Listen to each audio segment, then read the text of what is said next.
Fluid is a drum and bass specific interactive music editor released for the PlayStation on December 6, 1996 in Japan under the title Depth, and then released on January the 8th, 1998 in the United Kingdom.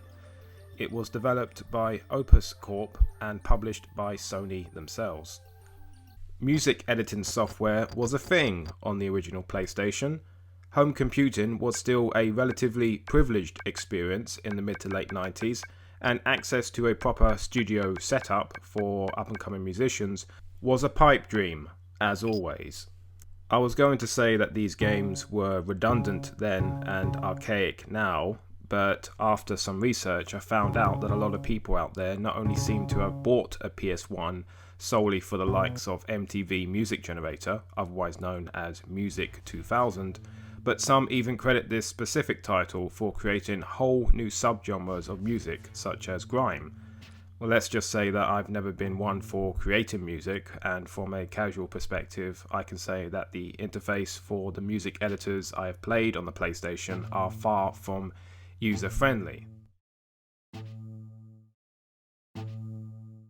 Some guys at Sony Computer Entertainment probably had filthy casuals like me in mind then when they commissioned Fluid, a game, if you can even call it that, where you play a dolphin collecting sick beats along the ocean bed and beyond. You begin the game in what the manual calls the Silent Space, a hub of endless ocean with 2 key locations, one of several cruise stages, and a groove editor. In the cruise stages, you move your dolphin ass with the digital pad to adjust the pitch and tempo of the soundtrack, whilst some disco biscuit infused kaleidoscopic haze of an FMV plays in front of you. This is an incredibly soothing, peak aesthetic experience that instantly puts you back in the year of 1996. I imagine. I was only 2 at the time. Nonetheless, I could not recommend Fluid enough for this alone. But to remind you, this is a music editor still, or what the manual calls a groove editor. Here you have a streamlined and colourful user interface where you can create some banging track easily in the space of half an hour. It will not satisfy those who are already heavy into drum and bass, but it is an alluring and impressive introduction into the subgenre. How Fluid hooks a casual like me into music editing is how it gamifies the creative process.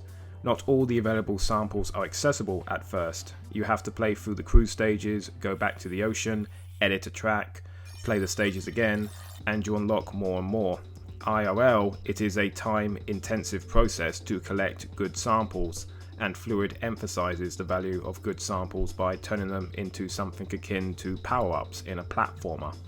There is no real challenge to Fluid, only the time required to create one track in order to progress onto the next stage.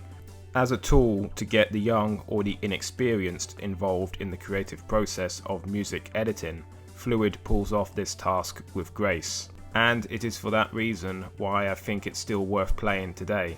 I have not much else to say about Fluid other than it is one of the best rhythm games on the PS1, or at least one of the best I've played so far. It serves well as a great introduction to music editing and the subgenre of drum and bass, as well as being possibly one of the most stylish and soothing experiences the PS1 has to offer. Even if you're not into music editing, for the vibes that Fluid gives off, I would wholeheartedly recommend it for anyone enthralled with the aesthetics of Sony's first console. Thank you, goodbye.